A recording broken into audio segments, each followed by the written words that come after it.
Bienvenidas y bienvenidos entonces al tercer módulo donde hablaremos sobre nutrición y ciclo menstrual. Mi nombre es Elizabeth Venegas, soy nutricionista. Me dedico principalmente a lo que es salud hormonal en la mujer en base a lo que es la nutrición y también a lo que es la salud intestinal, principalmente a lo que es la microbiota, los probióticos y los prebióticos, que es el último máster que estoy cursando. Me pueden encontrar en el Instagram también, en el de nutrición para mujeres, por si tienen alguna consulta o duda o por si quieren ver, por ejemplo, el contenido que intento subir de forma periódica a veces. Entonces, rebobinando, tenemos que ver nosotros que tenemos este ciclo menstrual que tiene distintas fluctuaciones. La mejor forma, y vamos a ver cómo afrontar esto en lo que es la consulta nutricional, en lo que es en la consulta en sí de un profesional de salud. Debemos conocer lo que es en sí el ciclo, las fases del ciclo, los cambios hormonales que esto va a generar para poder ir viendo qué nutrientes o qué podemos tener limitante en cierto punto en un paciente. Y recordar lo que hemos visto en los módulos anteriores respecto a la regulación de los distintos ejes, de que, por ejemplo, la cantidad de estrógeno va también a regular respecto a lo que es la microbiota, ya sea intestinal como vaginal. Y esto nos lleva a lo que es en sí la consulta, las bases al final de la nutrición femenina que nosotros tenemos que realizar.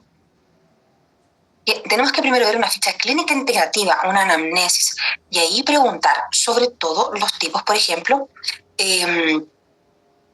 pasar por las distintas etapas. O sea, obviamente tomamos lo que son los datos, pero nosotros también tenemos que ver los datos del paciente en relación, por ejemplo, a la anamnesis alimentaria, una anamnesis también intestinal, y lo que tenemos que ver también, por ejemplo, en un registro del ciclo menstrual, si la paciente tiene, en algunos tipos de biomarcadores que nosotros vamos a revisar, signos y síntomas de alerta, objetivos generales y específicos que nosotros vamos a ver. Que al final estrategias nutricionales para la consulta de la mujer, tenemos que ver si hacer al final como en esta ficha integrativa, incluir, por ejemplo, lo que tiene que ver con la psiconutrición también, con los cambios de hábito, o, por ejemplo, con el ciclo circadiano. Incluir, al final me refiero a todo, ¿ya? ¿Y por qué contemplar todo? Porque nosotros, como vemos, por ejemplo, de acuerdo a las distintas fases del ciclo, vamos a ver también las distintas connotaciones en relación a los cambios hormonales que van a tener. Por ejemplo, en la imagen vemos cambios, ejemplos hipotéticos de distintos perfiles hormonales de distintas mujeres, donde al final pueden tener, por ejemplo, un ciclo de igual forma de 28 días y ser completamente distinto, o como uno puede tener un ciclo mucho más corto o un ciclo más largo. ¿Ya? Vemos, por ejemplo, un ciclo de 28 días, después vemos en el un ciclo de 22 días, en el vemos un ciclo de 35 días, sin fotos normales en distintos pacientes. Entonces, al final, dentro, si nosotros vemos la alimentación dentro de un mes de las distintas pacientes, va a ser distinto porque tenemos una paciente que tiene un mes, entre comillas, que va fluctuando, que son 22, un mes dura 22 días, entre comillas, por decirlo así.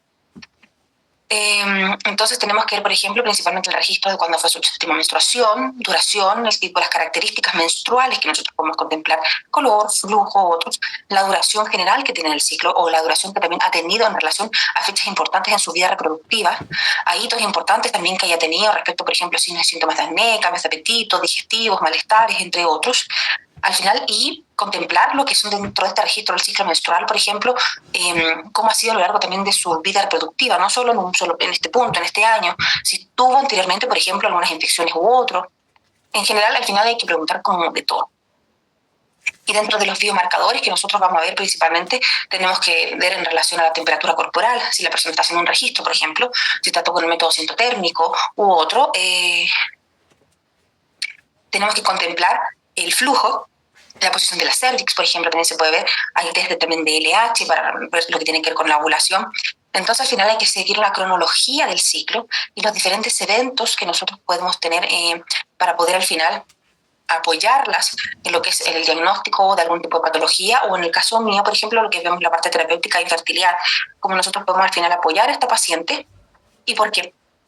Tenemos que ir, por ejemplo, respecto a lo que tiene que ver con el flujo, explicarles a ellos, a ellas, en relación a los tipos de cambio que hay, en relación cuando tenemos, por ejemplo, un flujo que no es, que es más seco, que es más espeso, que es más fértil, cuándo podemos contemplar un flujo más fértil, porque eso les va a ayudar con la gráfica, a graficar en general con su ciclo, porque a ver, el tipo de flujo va a ir cambiando la cantidad estrogénica que nosotros tenemos. Entonces, eso les va a ayudar a ellas a entender su flujo, o sea, a entender su ciclo, en base principalmente a la temperatura, si pueden tomársela, a lo que es el flujo, a lo que es la posición de la cervix también, si ellos pueden ver en relación, por ejemplo, en la cabeza del cuello uterino, las modificaciones que pueden tener o todos los factores que les comentaba anteriormente. También incluso podemos graficar nosotros, por ejemplo, en relación cómo está el apetito, cómo están los antojos, la inflamación, el malestar, lo que ellos les comentaba anteriormente, lo que pueden ver, por ejemplo, el olor del flujo en relación a la hidratación también de uno, si se presenta, por ejemplo, los periodos en que hay mayor progesterona, más deshidratada o no. Y tomar atención en relación a lo que son los síntomas y signos de alerta.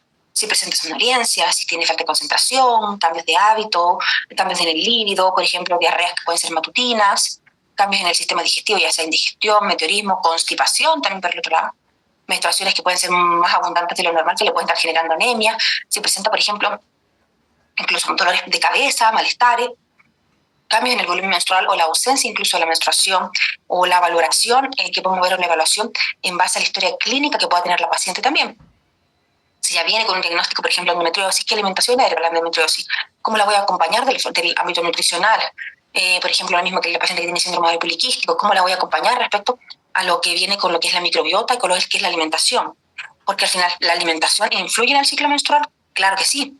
El impacto hormonal que nosotros podemos tener va a apoyarnos principalmente en lo que es la necesidad energética y de los distintos nutrientes en relación principalmente al funcionamiento hormonal que nosotros tenemos sobre la FSH, la LH, el estrógeno, o lo que es, por ejemplo, pacientes que presentan una cantidad de estrés elevado, o pacientes que se dan cuenta siguiendo las gráficas que nos están ovulando. Por ejemplo, no hay cambios de temperatura, tampoco hay cambios en el flujo. Algunos pacientes comentan, tengo muy poquito flujo en mi periodo de ovulación. Entonces, ojo, tenemos una situación con el estrógeno. Podemos que se suma con una, por ejemplo, con unas infecciones vaginales. Hay que revisar también en qué periodo se presentan principalmente los periodos, por ejemplo, picazón, malestar, olor, cómo apoyo con ellos. Le introduzco antioxidantes, cranberry u otros suplementos. Obvio, siempre de la mano de lo que es el apoyo médico. Si la paciente, por otro lado, está por un proceso de fertilización in vitro, no está ovulando o si no está menstruando, nosotros tenemos que definir al final, ver cómo nosotros apoyamos lo que es el diagnóstico médico con la terapia nutricional. También, por ejemplo, si tenemos pacientes que pueden tener deficiencia energética, que es súper importante en relación, por ejemplo, con lo que tiene que ver con la ovulación o con el ciclo menstrual, porque se requiere una cantidad de energía mínima necesaria para cubrir lo que es el gasto energético, más lo que puede ser, por ejemplo, el requerimiento de la actividad física. Y esto va a influenciar también, como lo hemos visto nosotros, por ejemplo, en el colesterol, en las secreciones hormonales, o lo podemos ver principalmente en lo que es la restricción energética en los pacientes que tienen amenorrea hipotalámica. La amenorrea es cuando no llega la menstruación. Eso puede significar, por ejemplo, que tenemos en pacientes deportistas o en pacientes con anorexia. ¿Ya? Entonces ahí hay principalmente lo que es una supresión del eje gonadal, o sea, no se está generando esta estrógeno, esta progesterona. Y principalmente, por ejemplo, lo hemos visto en deportistas, ya sea gimnastas u otros que hacen de algún tipo de deporte, por ejemplo ballet, donde tienen un consumo energético menor o un consumo de grasas también menor, que eso va a hacer un cambio principalmente en lo que es la confort, en los requerimientos y en el tipo de alimento que va a incorporar la paciente, donde hay un consumo inferior muchas veces de las proteínas necesarias para cubrir los requerimientos diarios, donde al final también va a haber una incorporación inferior de lo que son las grasas necesarias para poder sustentar lo que es el cambio estrogénico y de progesterona a nivel del ciclo. Y que recordar que el colesterol al final es el precursor de las distintas hormonas sexuales, entonces esto al final va a generar que se produzca la menor cantidad estrogénica y asimismo va a haber una inhibición del eje. Incluso en este estudio, que es bastante antiguo, pero es muy interesante porque muestra en estos en animales principalmente, pero hace relación, por ejemplo, cuando hay una caída de estrógenos en la etapa premenstrual. Se hizo el estudio. Entonces veía que, por ejemplo, cuando había esta caída de los estrógenos en la etapa premenstrual, principalmente acá mostraban, por ejemplo, en lo que es alto-bajo, podía haber un aumento de la ingesta, o sea, entre 90 y 500 calorías. Entonces, si nosotros lo contemplamos dentro de un mes, donde una paciente tiene una baja estrogénica, podemos contemplar, por ejemplo, si queremos nosotros que estamos en periodo de definición u otros, que la caída estrogénica no va a ayudarnos con esta baja, por ejemplo, de ingesta calórica. ¿Ya? Porque al final está modulando también lo que es la ingesta de la paciente, entonces también decirle como no, hace una restricción, por eso las mujeres también muchas veces dan ganas de comer chocolate o alimentos más calóricos en lo que es en algunas fases del ciclo. Y decirle no, esta vez que tiene que ser totalmente estricto o con dietas hipocalóricas, la paciente al final va a estar sufriendo en esta etapa estrogénica porque son cambios fisiológicos que le van a pasar. Y hay que trabajarlo en relación, por ejemplo, yo les comentaba con la psiconutrición, con lo que es la parte más psicológica de la alimentación, psicología de la alimentación. Entonces, revisando principalmente las distintas evidencias, más que nada, esta es una parte más ya de los puntos que nosotros debemos considerar en lo que es el ciclo menstrual, tenemos que contemplar qué nutrientes tenemos que enfocarnos nosotros, principalmente en estos periodos. Vamos a partir por la menstruación, que es la primera parte del ciclo. Vamos a ver, ¿cierto?, que la progesterona, nosotros tenemos que es, por ejemplo, un termorregulador también, que durante esta fase los niveles van a descender drásticamente. Vamos a tener también una menor temperatura corporal, vamos a sentirnos un poco más cansadas, y es totalmente normal. El paciente, por ejemplo, por eso esta etapa se recomienda un poco de actividad física más liviana. También vamos a contemplar que podemos tener pacientes con algún tipo de inflamación, que van a presentar bioconsangrados, puede ser unos más abundantes que otros, y que uno de los principales nutrientes que nosotros tenemos que contemplar es el hierro, ¿ya? ¿Por qué? Porque este mineral nosotros lo vamos a perder en grandes cantidades durante la menstruación junto con agua. Por ello, la hidratación también tiene un papel bastante importante, protagónico en lo que es en el periodo menstrual. Nosotros el hierro tenemos que revisarlo con la paciente, donde vamos a encontrarlo principalmente, ya sea las fuentes de origen animal como las fuentes de origen vegetal, ¿ya? En relación al hierro vegetal, conocer y explicar la biodisponibilidad que puede tener los alimentos vegetales, y cómo nosotros podemos potenciar su absorción principalmente con el consumo de cítricos, vitamina C, ya sea tomate, kiwi, etc. O también cómo podemos potenciarlo, por ejemplo, con el consumo, su absorción principalmente con el consumo de cítricos, vitamina C, ya sea tomate, kiwi, etc. O también cómo podemos potenciarlo, por ejemplo, con el consumo de vitamina A en algunas verduras, en algunos tipos de hortalizas más rojizas, y explicarles a ellos en relación a el hierro. Tenemos hierro desde la forma más sencilla, explicar fuente animal y fuente vegetal, cómo potenciamos el vegetal.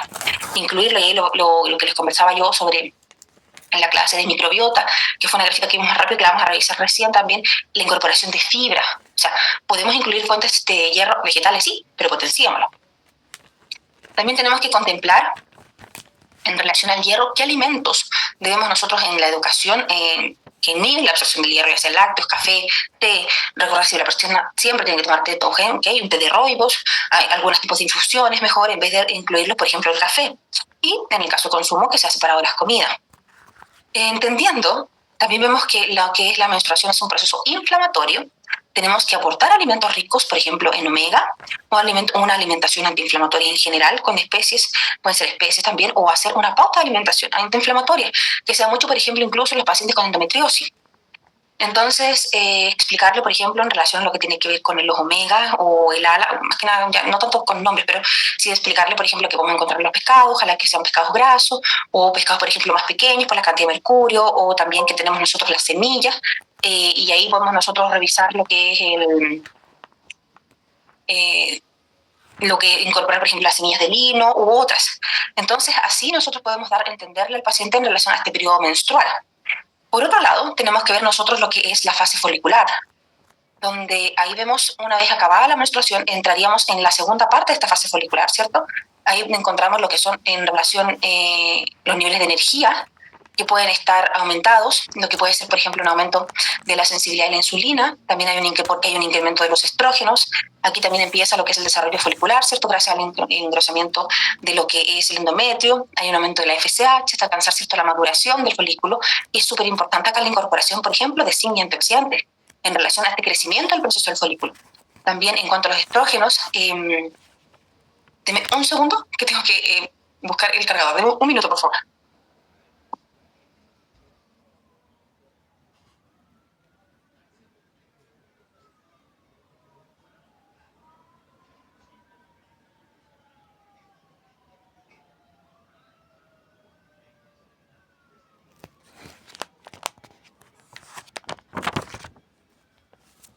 Listo. Entonces, en cuanto a los estrógenos, tenemos que ver, habíamos quedado en lo que es la parte antioxidante. Si vemos que hay un aumento estrogénico, hay un aumento de la FSH, hay una maduración de un folículo, concentrarse en relación a que todas las células, por ejemplo, se oxidan. Y ahí principalmente una alimentación antioxidante, aumento de los alimentos ricos en zinc.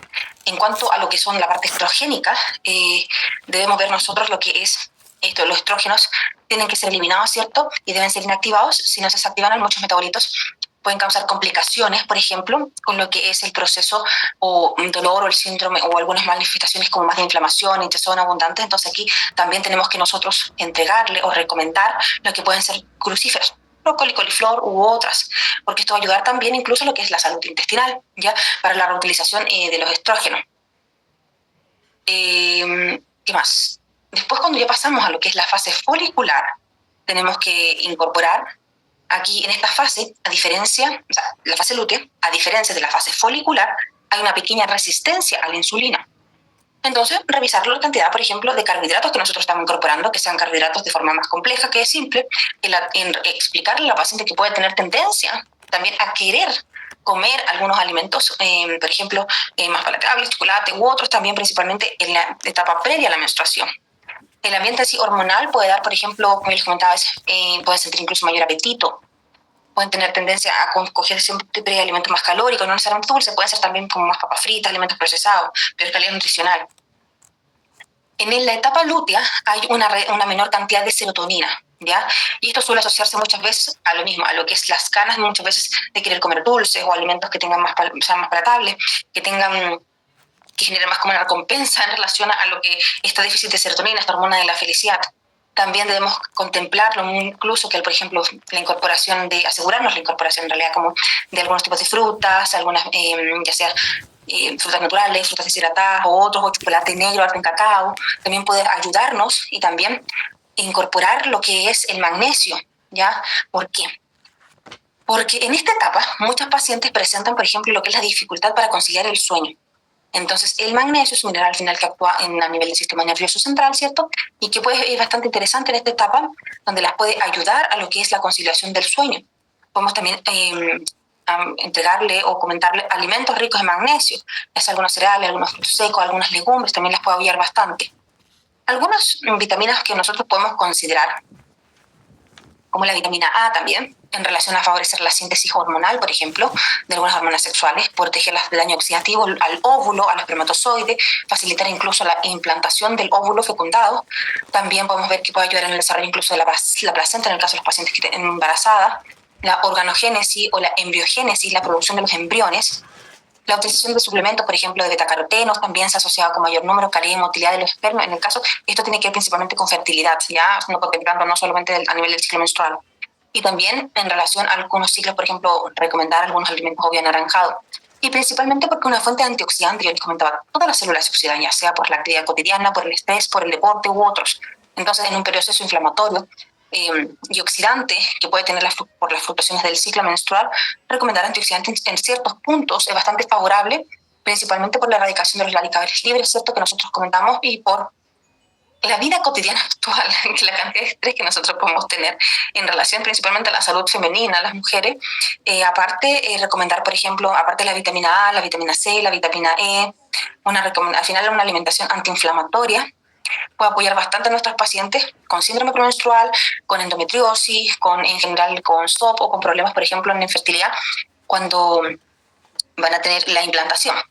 Otro nutriente clave, lo que en relación con el ciclo menstrual y con la fertilidad, es la vitamina D, que se pueden mejorar incluso, bueno, hay estudios de pacientes cuando tienen déficit principalmente de vitamina D que presentan problemas menstruales, síndrome premenstrual, dismenorrea, donde también algunas dosis más altas pueden incluso ayudar a lo que es en la implantación o lo que es en el proceso de fertilidad.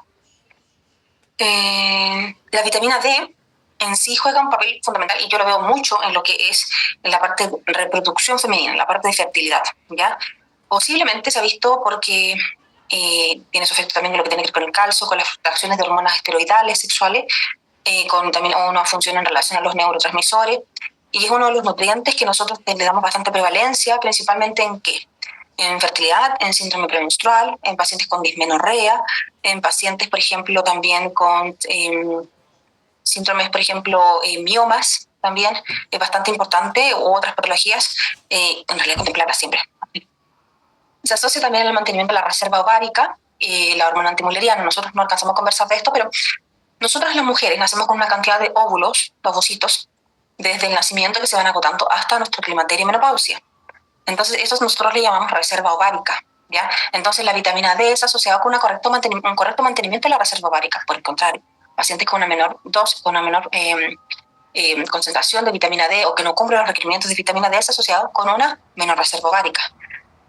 También la deficiencia se ha visto en relación a la resistencia a la insulina, con síndrome ovario poliquístico, con miomas uterino. Y en hombres, para no dejarlos afuera en relación principalmente a lo que yo veo fertilidad, también se asocia con menor concentración de testosterona.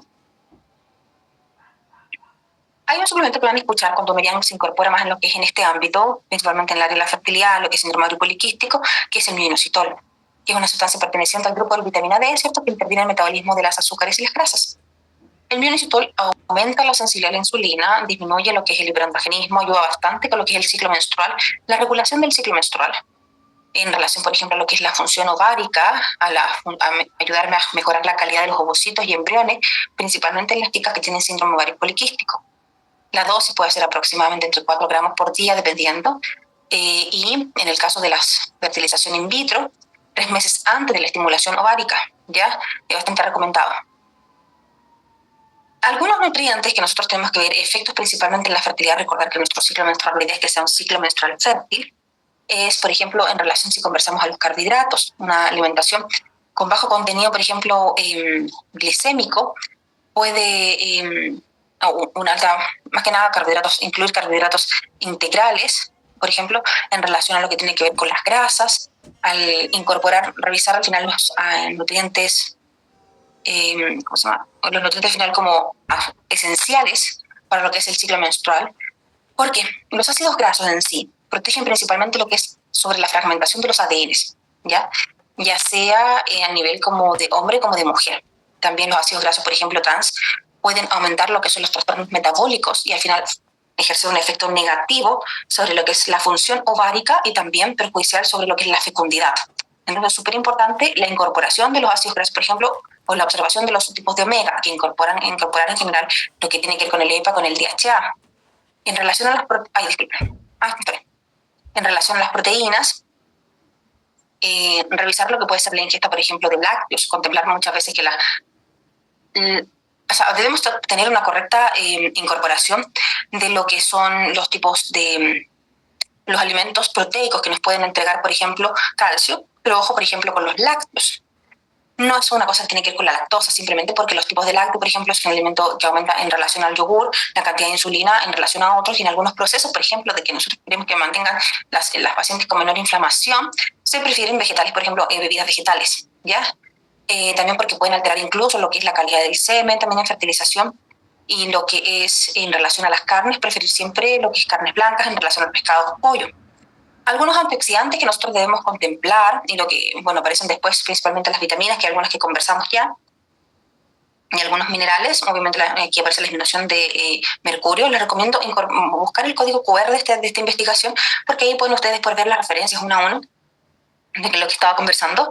Y en relación a lo que les comentaba, el último que tiene que ver con algunos antioxidantes, pueden ser beneficiosos para lo que son la salud en relación a la mujer subfértil, o lo que tiene que ver también con la calidad, por ejemplo, del semen, en relación cuando nosotros queremos obtener, obviamente, la fecundidad. Los suplementos, por ejemplo, de vitamina B12, pueden apoyarnos en relación a lo que tiene que ver con el recuento de ovocitos, pueden apoyar al hombre en relación a lo que tiene que ver con la motilidad del espermatozoide, también pueden minorizar lo que es el daño, por ejemplo, del ADN, de lo que es el ovocito, incluso del espermatozoide. Conversamos ya de lo que es los suplementos de la vitamina D, lo beneficiosos que pueden ser, principalmente para mujeres con síndrome ovario poliquístico, con resistencia a la insulina o con niveles bajos incluso de hormona antimuleriana. Dentro de lo que pueden ser factores, obviamente, la eliminación de los refinados, los azúcares, revisar lo que es el método de cocción en la alimentación, u otros que obviamente al final denotan una alimentación saludable y una pauta tipo que nosotros podemos entregar. Respecto a lo que tiene que ver con la fibra, con el tipo de alimento, vamos a partir con esta gráfica que fue que la vimos en la clase anterior y no la profundizamos lo suficiente, donde acá volvemos a lo que un poco tiene que ver con la microbiota, ¿ya? Entonces, cuando en la gráfica vemos la parte A, ya hace referencia al tipo de alimentos, proteínas que tienen que ver, por ejemplo, con alta cantidad de fibra, versus P, que tienen baja cantidad de fibra, ya hace referencia principalmente a algunos tipos de proteína, o lo que pueden ser también, y no me refiero a lo que es pollo, pescado u otros, sino al final son productos procesados principalmente de origen animal.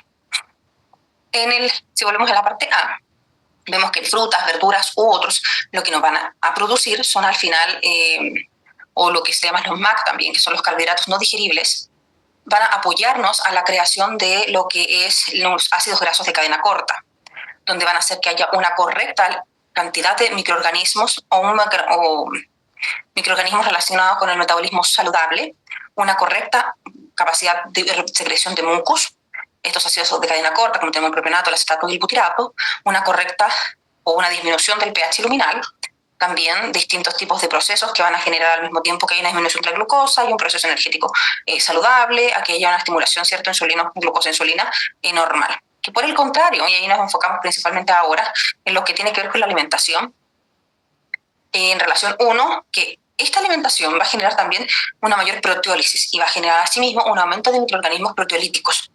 Para la redundancia, lo que vamos a tener una microbiota en general más aberrante en relación a una microbiota final más disbiótica, más patógena, ya donde va a haber una disminución de la secreción de mucos, un aumento del pH y un aumento de los acetaldehídos. Y esto que nos va a generar también que no hayan distintos metabolitos, incluso son natriocloróticos, donde va a haber una mayor glucosa en sangre, se va a generar una endotoxemia metabólica y asimismo vamos a tener una menor estimulación de la secreción de insulina glucosa.